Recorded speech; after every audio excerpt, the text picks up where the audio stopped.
What's up, YouTubers? Johnny DIY here. Today I'm going to be showing you guys how to make your car smell really good.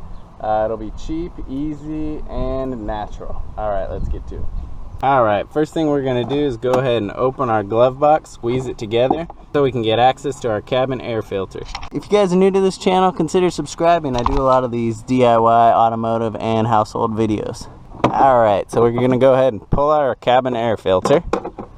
Then all we're going to do is take some pure vanilla extract, the natural stuff.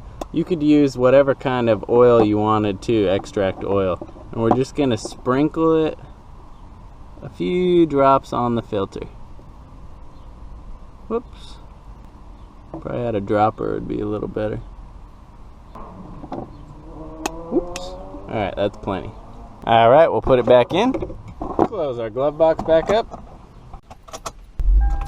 Alright, and we'll turn the fans on. Now we've got that delicious vanilla blowing through our vents. Oh, I wish you guys had smell-o-vision because it smells so delicious. Alright guys, and that's it. If you like this video, give it a thumbs up. Consider subscribing to my channel. Check out my other videos. Check out my Patreon page. Alright guys, thanks for watching Johnny DIY. Keep on doing it yourself. Take care.